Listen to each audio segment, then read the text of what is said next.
mas pela história iremos perceber quando que veio surgir o dízimo a partir do dinheiro. Vejam mais um slide. Na era cristã, na era secular do cristianismo.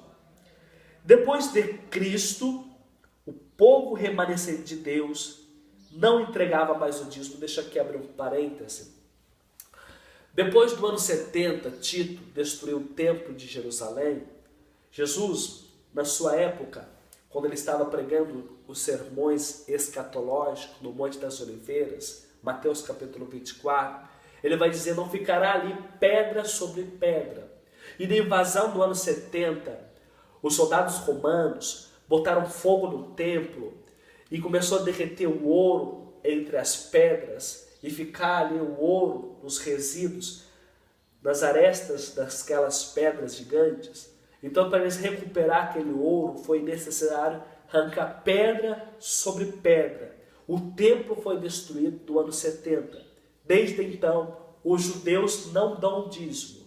A passar de 2000 anos depois, surge a descendência de Levi e eles estão se preparando para a construção do templo e para a vinda do Machias, do Messias que os judeus esperam, que nós acreditamos que é o falso Cristo, conhecido como o Anticristo. Então veja toda a história em si, daquela época, trazendo uma dupla referência profética para os nossos dias.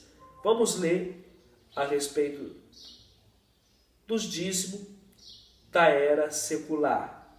Depois que Cristo, povo remanescente de Deus, não mais entregava o dízimo, fazia suas contribuições voluntariamente, a parte da coleta. Com a entrega da apostasia, que algumas mudanças ocorreram no seio do cristianismo. Houve uma apostasia. Vamos ler dessa apostasia?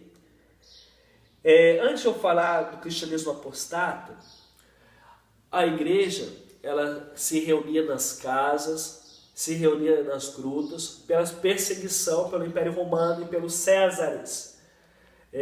Geralmente tinha um oficial do Império e o vice-imperador é chamado de Césares. Então, houve algumas perseguições. O Império Romano não só foi perseguição do cristianismo, mas também, depois de 312 do Edito de Milão, Constantino oficializou a igreja como instituição religiosa e, através da sua mãe, chamada Helena, construiu-se um templo para o cristianismo.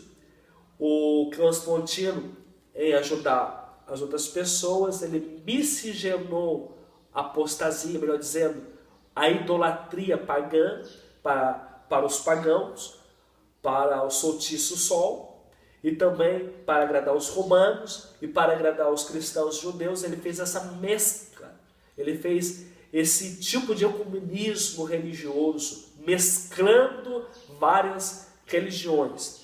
E por fez, Teodósio, em 380, oficializou a instituição religiosa como Igreja Católica Apostólica Romana, em 380. Depois, começaram a tomar as rédeas dos ensinamentos através do concílio. E em 585 depois de Cristo, teve o terceiro concílio de Macon, que, convocado por ordem do rei da Borgonha, o qual reuniu todos os bispos da Borgonha e da Neustria, foram promulgados 20 canones. Entre esses canones, entregue esses requisitos, esses estatutos, entre eles havia um que determinava a excomunhão de todos aqueles que não pagavam o dízimo.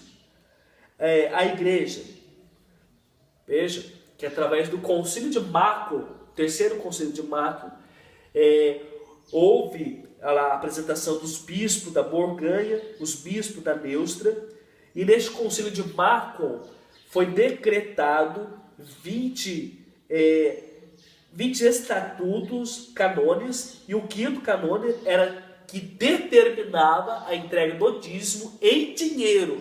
Quem não desse o dízimo era excomungado pela Igreja Católica.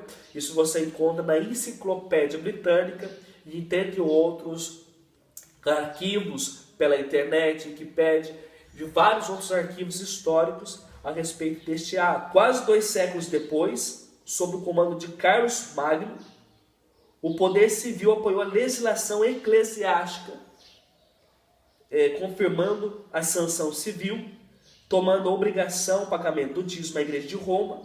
Assim, a prática do dízimo foi obrigatória, foi restabelecida por iniciativa da Igreja de Roma nos séculos XVIII e século XIX. Essa obrigação foi temporariamente abolida por pressões de setores sociais e industriais pelo fato das quantias arrecadadas não terem sido devidamente aplicadas nos fins estipulados pela legislação eclesiástica e civil. No século XX, a Igreja de Roma voltou a implantar gradativamente suas básicas eclesiástica e a prática do dízimo como sistema de contribuição sistemática e periódica, e substituição do sistema de taxa. Infelizmente, essa prática da Igreja de Roma estava sendo copiada por muitos segmentos. Então, isso sucedeu após a Reforma Protestante. Carlos Magno tomou em si posse do dízimo para ajudar como instituição religiosa, para pagar os tributos desta instituição religiosa.